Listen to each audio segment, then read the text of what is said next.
বেশ কদিন ধরে ঋষির প্রচণ্ড জ্বরের মধ্যে ফুচকা খাওয়ার ইচ্ছা হচ্ছে। 2-3 দিন ধরেই বায়না করছিল ফুচকা খাওয়ার, আর আমাদেরও অনেক দিন ফুচকা খাওয়া হয় না। আজকে যাচ্ছি ঋষির জন্য ফুচকা আনতে।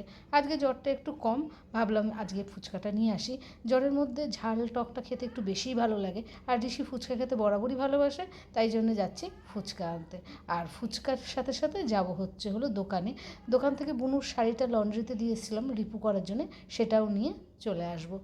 আগেই যাচ্ছি, আগে গেলে আগে পাবো। কিরকম আনবো? ঝাল দিয়ে? টক আর ঝাল দিয়ে। আচ্ছা ঠিক আছে। একেবারে সন্ধ্যা দিয়ে তারপরে যাচ্ছি ফুচকা আনতে। একটু আগেই যাচ্ছি, সবে দোকানটা খুলেছে আর আমি এখন যাচ্ছি। একটু আগে গেলে না ফাঁকায় ফুচকা নিয়ে আসা যায়, নয়তো ফুচকার দোকানে প্রচণ্ড লাইন পড়ে, লাইনে অনেকক্ষণ দাঁড়াতে হয়। তাই আগেই বেরিয়ে পড়েছি ফুচকার দোকান থেকে ফুচকা আনার জন্যে। ফুচকার দোকান থেকে ফুচকা নিয়ে তারপরে ভেবেছিলাম যে বোনের জন্যে লন্ড্রি থেকে শাড়িটা নিয়ে আসতে যাব। কোথায় গেল দোকান রেখে? হ্যাঁ, কোথায়? বাবা,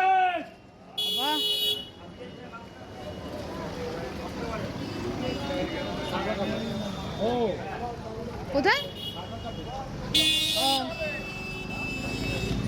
ফুচকার জন্য দাঁড়িয়ে আছে, দেখি কখন আসে। এখন যদি না বলে যাই আমার আসতে দেরি হবে। এই যে এসছে। আমাকে প্রথমে 100 টাকা ভাঙিয়ে দাও, 80 টাকার ফুচকা দেবো।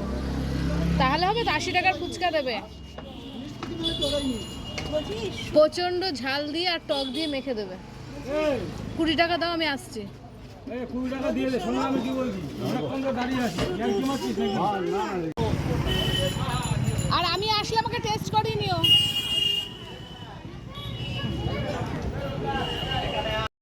বোনের শাড়িটা নিতে এসেছিলাম দোকান থেকে, কিন্তু দেখলাম লোকটা নেই। এই দোকানে রিপু করতে দিয়ে গেছিলাম কদিন আগে, কিন্তু এখন এসে দেখছি লোক নেই।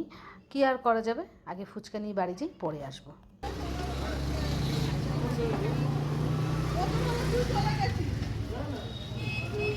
একটু ফুচকার মধ্যে আলুটা ঢুকিয়ে দিও, বাড়িতে গিয়ে আন্দাজ হয় না কোনটায় কম কোনটায় বেশি হয়।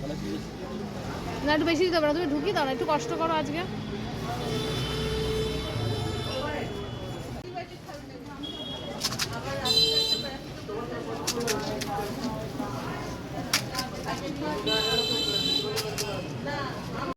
ফুচকা একদম আলু ভরে নিয়ে এসেছি। বাড়িতে আসলে কেন জানি না ঠিক মতন আলু হয় না, কোনোটায় কম বেশি হয়, তাই একেবারে আলুটা ভরেই নিয়েছি, যাতে এসেই খেয়ে নিতে পারি। একটু নেতিয়ে যায় ঠিকই, কিন্তু আলুটা ভরা থাকলে একদম মাপে থাকে, বাড়িতে এসে আর গন্ডগোল হয় না। এই জন্যই ফুচকা একেবারে আলু দিয়ে নিয়ে নিয়েছি। আর আমার ফুচকা রেডি, এই যে আমার ফুচকা এখানে রেডি হয়ে গেছে। এবার এটা নিয়ে বাড়ি চলে যাব। আর কতগুলো ফুচকার প্যাকেট হয়েছে, একটা বড় ব্যাগ আনলে ভালো হতো, কিন্তু এখন হাতে করে নিয়ে যেতে হচ্ছে। ব্যাগ আনতে মনে নেই, আর কি আর করব, রাস্তায় প্যাকেটটা ছিঁড়ে না পড়লেই হবে। আর এই যে বক করতে বাড়ি চলে এসেছি। ঋষি, তোমার পছন্দের ফুচকা নিয়ে চলে এসেছি, চলে এসে একদম আলু ভরা রয়েছে, করতে হবে না। এবার সবাইকে ভাগ করে দেবো, কেউই ভাগ করে নিতে চায় না, তাই সবারটা ভাগ করে দেবো। আগে মাকে দেবো আর তারপরে নিজেরা নিয়ে নেবো।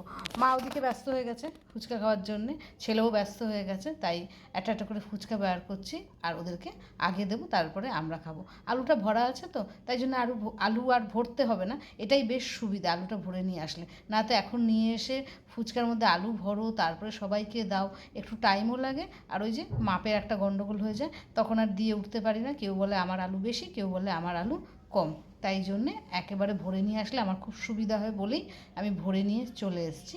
এবার মাকে দিয়ে দেবো আর তারপরে ঋষিকে দেবো। ঋষিকে বলেছি তোরটা তুই নিয়ে নে, ওরটা আলাদা প্যাকেট করেই দিয়েছে দাদা, আর আমাদেরটা আমরা গুছিয়ে নিয়ে নেব। মারটা গোছানো হয়ে গেছে, এই যে এটা মায়ের, মাকে দিয়ে দেবো। আর এই প্যাকেটের হয়েছিল ঋষির রয়েছে, ঋষি নিয়ে নেবে, ওরটা একটু বেশিই ঝাল দেওয়া হয়েছে। দেখো খেয়ে কেমন হয়েছে। 80 টাকার এনেছে, 80 টাকার। নাও টক জলটা নিয়ে নাও তোমার পাশে। হুম। আর ঋষি বাবা, সব তোমার না শোনা। না বাবা, অত তুমি খেও না, তবে পেট ছেড়ে দেবে, ডাক দেবে। ঝালটাল ঠিক আছে নাকি দেখে না, আমি তো বলেছি ঝালটাল দিতে। কটা আছে ঋষি আবার গুনছে হ্যাঁ কটা নিয়েছে 1 2 3 4 5 6 7 8 9 10 11 12টা ঠিক আছে সুব্রত তোমার কিন্তু অনেকগুলো খাওয়া হয়ে গেছে 4টে খাওয়া হয়ে গেছে এই ভাগ বাটোরা করার আগেই খাওয়া শুরু হয়ে গেছে আমি আর ভাগ বাটোরার মধ্যে নেই তাহলে আমার ভাগ কমে যাবে ওই দেখো টানাটানি হচ্ছে তাড়াতাড়ি করে খাও আমিও খেয়ে নি বাবা ফুচকা দেরি সরা যায় না